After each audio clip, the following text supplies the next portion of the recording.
We are told by marketing and big corporations that in order to be smart, we need to spend a lot of money. We need to spend a lot of money on our education. We need to spend a lot of money on our kids for the latest toys that are guaranteed to help them learn their ABCs, or guaranteed to help them with their fine motor skills and all of that. And we're kind of programmed to think that the more expensive it is, the more, the more packaging, the better the product. And it's really not true. God has given us, pretty much all of us, wonderful tools for our children that are free, that we do not have to spend a lot of money on. All of those Mozart DVDs, there's nothing wrong with Mozart, and Mozart's amazing, but I just mean, plopping your kids down in front of a television show that's supposed to be educational, they may learn a little bit from it, but the most beneficial, long-lasting effects of education come from these things, and we're going to look at them. So the first one is sleep, and I'll tell you why sleep is the most important. The way your brain works is that it gathers information. It's incredibly smart, so through the ears and through the eyes and through touch. You gather all this information, it goes into the storage area, which is your brain, and then it doesn't have time to sort it out all then, so it just stores it in its so most of the time the hypothalamus. And then when you go to sleep, especially at night, but between I think it's, so between 9 and 11 it's reparative work. No, I got that wrong. But anyway, sometime during the night, your brain starts to filter out all of these memories, all of these things that you've put into the brain. So everything you've seen, everything that's important that your brain's like, oh, we should take note of that. Mummy's name is Mum, and that red thing is a truck, and I like that red thing. And so it puts it into categories during the night when you're sleeping. And then later on, your body, gets up to repairing those sores and healing that damage that we've done to it during the day. There's different categories, different areas of our body that require different parts of attention. And your brain memories, your memories that go into your brain, are one of those categories. So getting enough sleep is critical for your kids to be smart, for them to access that knowledge later on. Because if you're not getting enough sleep, your brain doesn't have time to doesn't have the time to put those memories into a secure spot. And it's the same with interrupted sleep. If your brain is interrupted while it's doing that, sometimes it can take 2 or 3 hours just to get back to what it was doing. So it's important to have uninterrupted sleep. That's why I really believe in sleep scheduling and sleep training, because your children, for them to be smart, for them to be taking in all the knowledge that they need to, and to be putting it away into their brain, they need good solid night's sleeps, and they need naps during the day. I only know from the research that I've done, and from the research that I've done, day naps are essential for kids. They're an option for adults. They're a good option for adults, but they are essential for kids. And children need naps during the day. Depending on their age, obviously when they're newborns, they will kick and scream for that sleep. They need it. They desperately need it for growth and for memory and for just to have proper hormone regulation. They need their sleep. But when they get older, they seem to think, I'm big now. I want to keep playing. I'm not going to go to my room most of the time and go nap myself. You need to be on the ball. You need to be thinking, okay, it's been 2 hours, 3 hours, 4 hours, 5 hours since they awoke, depending on their time, depending on their age. Now it's time. They've had food, they've had a play, they've had some love. Time for a nap. Time for some quiet time. You don't have to stress if they don't fall asleep. That means they didn't need it most of the time. But make the situation right. So give them a nice dark room, say goodnight, I love you, give them a drink of water, give them something to eat, definitely beforehand, give them a good play, love them, cuddle them, and then say, okay, it's time for nap time, time for alone time.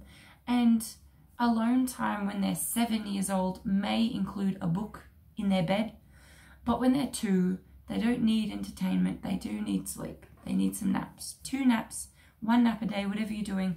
My son who's 2, he has one good 2 to 3 hour nap every day. Most days, if I can't manage it, I'm not stressing over it, but it's a thing. It's a thing for his day. And my 6-month-old is still having 3 naps a day for about 2 hours each and sleeping through the night. So it's possible. It is possible. The next thing is nutrition. Nutrition is so important. I talk about it a lot because it's so important. I know personally when I eat rubbish, I feel rubbish. When I eat well, I feel well. I feel energetic, especially when I'm on keto and I'm strict. When I cut out sugar, refined sugar and gluten, I feel amazing, especially if I have broth. If I have broth, especially for lunch and breakfast, with other stuff like some meat and vegetable, but broth largely, I feel invincible. I feel so healthy of mind and body. So I really recommend going off sugar and gluten, not dairy. Get a hold of some good dairy. I've already done a video on it. Good milk, butter, cream, yogurt. Go dairy. Dairy's amazing. The proper kind of dairy, not pasteurized dairy, but proper raw probiotic dairy is amazing for you. But refined sugar never, in my opinion, never really has its place in our diet, although I eat it. It's delicious. And gluten is so texturally delicious as well. I miss my bread. But when I'm on keto, I do feel so much better. But anyway, nutrition. Kids need vitamin D.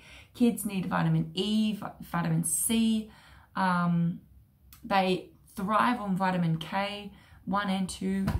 They need iron in their bodies, and you get all of that from nutrition, from organ meats, from liver. Sorry to say it, it's disgusting and I really struggle to eat it, but it is so good for you. Just Google it. Benefits of liver. Beef liver, duck liver, chicken liver. They are all, only if they're pasture-raised healthy animals. If they're unhealthy animals, it's going to be an unhealthy liver. If they're healthy, it's going to be a healthy liver, and they are just, liver is probably per gram the most nutritious source of food in the world. I'm going to be giving it to Finn very soon. He's 7 months in a couple of days, and I've been pretty slack with his solids. He's been breastfeeding and having some raw milk, and he loves it. But he's ready for food, and I've been pretty slack, so have a go at me at that. I don't mind. I'm having a go at myself. But I'm going to give him a liver very soon with banana. So probably 5 parts banana to 1 part liver, and see how that goes. And then up the liver, maybe add liver and rice. I'm not giving him rice cereal just because there's a lot of arsenic in rice fields in Asia, just naturally. And arsenic is not a bad thing necessarily in small amounts. Actually, it can be a good thing, but I'll do another video on that. Actually, I've done a bit of research, well, bit of reading on that. It's really interesting, but large amounts of arsenic are poisonous and dangerous, just like large amounts of water in your lungs. They kill you. But water in and of itself is not bad. Arsenic in and of itself is actually not that bad in very, very, very, very, very small amounts. So rice is not the enemy, but for tiny children with tiny digestive systems, I don't think it's the best, and other people agree. Anyway, I'm getting off track. Oh my goodness, it's 9 minutes already. So the next thing is playing outside. Playing outside. I've read this amazing book about playing outside. Children need hours outside. I'm banging on the bench. Children need the sunlight. So sunlight, it includes the nutrition part, even though nutrition in and of itself is probably diet. Well, not so much anyway. Nutrition. Vitamin D from the sun, so important. Why? Vitamin D helps regulate hormones. Hormones regulate emotions, pretty much. Hormones regulate emotions. Emotions are what you base your whole life on now. It used to be not so important, but actually it's always been important how you feel. And if you feel like rubbish, if a 6-year-old feels like rubbish, that's a big deal. Your hormones are so important. Take care of your thyroid, and vitamin D, vitamin E, all of those really take care of your thyroid and everything else, and your brain. And when you feel well, you are more capable of learning, and kids are more capable of learning when they're not feeling depressed. Children shouldn't feel depressed. That's unnatural. And diet has a huge part in that. And also playing outside, they need the fresh air. They also need different terrains for their feet. So if they're constantly playing on a flat terrain, this is what causes a lot of sensory sensitivity. So sensory sensitivity. So when kids are afraid to touch grass with their bare feet, that can be a sign of autism, but it can also be a sign of sensitivity to sensory activities. So they don't want to touch leaves, they don't like prickly things, they don't like rough things, they don't like smooth things. Sensory sensitivity is becoming a real problem. This amazing book called Balanced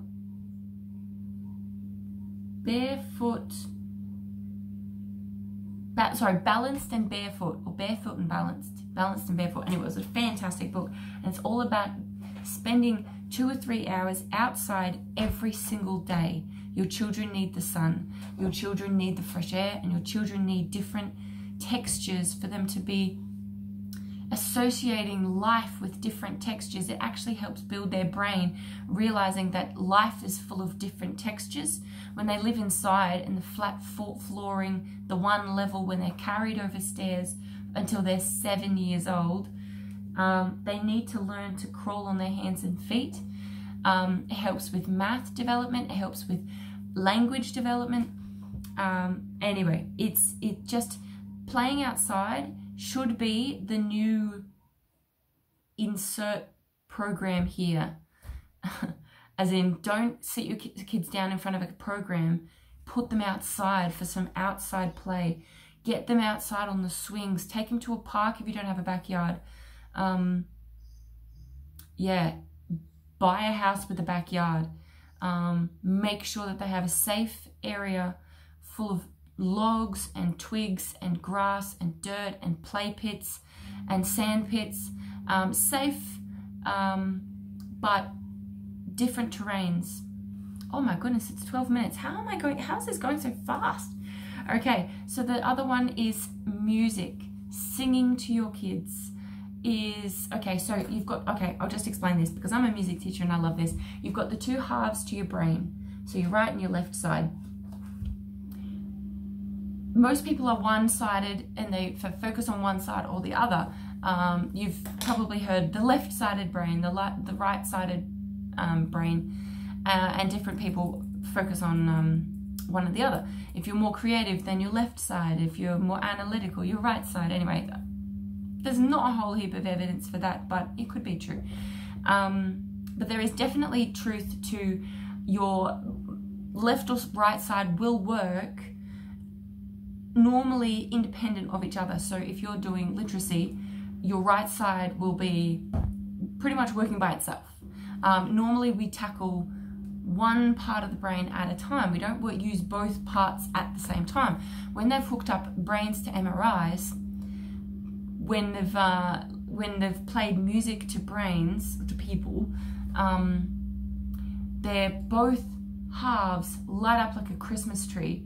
And because we know our brains work by electricity, these halves are working together, and they hardly ever work together, hardly in any other subject. Music is like doing algebra for your brain, or whatever you think is hard. Your brain is doing so much neuron connectivity work. It's unbelievable. It's amazing. So listening to music when you're a child can help develop your brain, not just in the area of music, but in every area of your life. It's amazing. I love it. So your two halves, normally they will, if they work at the same time, both halves, they'll work So one connection will work to this side, and one connection will work to this side. So if both halves are working together, they will work, the neurons will be firing from this side to this side, and this side to this side. But when you listen to music, they are firing across the divide, across this middle divide, and the right side is communicating with the left side, which hardly ever happens. And that is like quadrupled, that's not a word, quintupled? No, that's not a word either, tripled. It's a lot, it's 3 times, that's the one, 3 times more when you try and learn music yourself. So if you've got a 5, 6, 7, however old, get them into music classes. It is so good for their brains, and it's not just in the area of music. It's making connection with lyrics, and it's making connections with math because of the timing. You've got half, half, 1, 1, half, half, 1, 1, quarter, quarter, quarter, quarter, quarter, quarter, 1, 1, 1, 2. All of the timing in music and Beethoven and good quality classical music is working out your math part of your brain. And the lyrics are working out your English literacy. It is incredible, music in general. And the free part in this, obviously you can spend money on music, but you can get it from op shops, you can get it from libraries. Go to the library, it's free from there. But what is free is singing, and always available. If you are with your child, you don't have to crack out the CD player or the laptop. You can just start singing, even if you're rubbish. Practice singing with your children. One, it helps them with all of that amazing music connectivity with their brain, but also you are bonding with them because it's mummy's voice and they are in tune to your voice. They are designed to listen to your voice. And so when you sing to them, they are getting double whammy. They're getting musical education and they're getting bonding from you. And when they bond with you and they associate good feelings, bonding with music education, they are going to feel good about their education. They're going to want to learn. It's amazing. I love it. So sing to your kids. You sing to your kids, even if you're rubbish, even if you think you can't hold a tune, and even if you don't think you're very good, sing to your children. It will bond with them if nothing else, and they will feel closer to you than ever when you sing to them, because it is using their brain and their heart at the same time. Same thing goes for talking to your children. It is working with their English and the bonding together. It's working on pronunciation, and it's working on different tones in your voice. Very important. And this part is not free, but I'll include it. Buy good quality books. Buy fiction, buy non-fiction, buy educational, buy creative. Buy all kinds of books you can. Buy Thomas the Tank Engine, buy Dr. Seuss, buy books that engage different ideas and different made-up belief people. I'm really struggling with that because as a Christian, I struggle between knowing the difference between fiction, good made-up imagination, and what's the difference between that and witchcraft? What's wrong with, and I'm not arguing this point, but along this train of thought, what's wrong with Harry Potter believing he can fly and he can fly? What's wrong with that imagination? What's wrong with him believing that he can cast spells on people and them turn into frogs? Like, what's wrong with that imagination versus what's wrong with Thomas the Tank Engine who can talk? It's a train. He can't talk. Obviously, I'm not advocating for one or the other. I struggle personally between the two, knowing how to differentiate between the two kinds of imagination. I've heard lots of different opinions on it. I would love you to comment or text me if you have an opinion, because I would really love to figure it out. The difference between Lord of the Rings, Star Wars, perfect examples of just imagination, and things like, I don't know, clear witchcraft. Clear, can't argue with it, witchcraft, wicked things. You know, how much are we training our children to think that witchcraft is fine by those things? I really don't know, but I'd really like to know. Last one, and it is everyday chores and activities are so so good for your children's self-esteem. So yes, they're going to make a mistake. Yes, they might drop a dish or two. Yes, they're going to put the clothes with the colours with the whites. They might put in the wrong thing. Yes, they might spill your perfectly swept up rubbish from the floor and actually spill it all over the bin. You're going to have to do it all over again. That happened today. But it is so worth it. Bring your 2-month-old or your 2-year-old along with you throughout the house. Make it fun. Sing to them while you're going. Today we're going to do the dishes. Yes, yes, yes. We're gonna do the dishes. Yes, yes, yes. We're gonna get rid of all the food. Whatever it is, just make it fun. Be the Wiggles that they want to watch on television. You be that entertaining, you know. Or sing some hymns. What can wash away my sin? Nothing but the blood of Jesus. While you're doing the dishes, it'll associate good feelings while doing chores. And they won't grow up thinking, oh, chores, I have to do them by myself. They'll be like, oh, I love chores. I used to do them with my mum. And she used to sing to me. And it was fun. And we loved it. And we made up stories about the naughty dishcloth that got dirty. And we had to clean them up. You know, make everything fun. Children are programmed to see the fun in everything. And you don't have to... I think that's the difference between old-fashioned parents and new-fashioned parents, is that, you know, chores are just something you have to do, you know. But even in the Great Depression, they had tough lives. Life was already tough. They didn't have to make it tough. They didn't have to make chores something you just had to do. Parents knew that making things easier emotionally for your children, that sounds bad, but being there with them from the time that they're born, carrying them around the house, taking their little stroller or whatever into the garden and gardening with them. Don't do all the chores while they're asleep, because they're going to associate good feelings with playtime and bad feelings with chore time.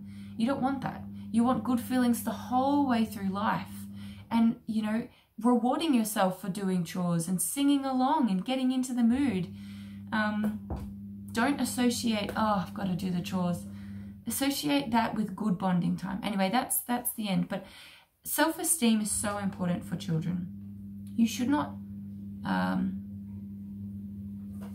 yeah, I won't tell you what you shouldn't do, but self-esteem is kind of critical for education. If a child is focusing, my mum doesn't love me, my dad doesn't love me, they're fighting all the time, my brothers and sisters are annoying me, and they're dealing with all of this turmoil within themselves. My friends don't like me, they always call me names. There's not much you can do about school bullying sometimes, but home life, you can do a great deal as a parent. You can do everything about that. And having a good, patient, loving home life builds self-esteem. They know that they're secure in their life, they're in their home life, and then they're willing, their brain is not focusing on their emotions, their brain is looking outward for new things to learn, new things to make. That's the end of my video. I'm going to stop there because it's getting crazy long. See ya!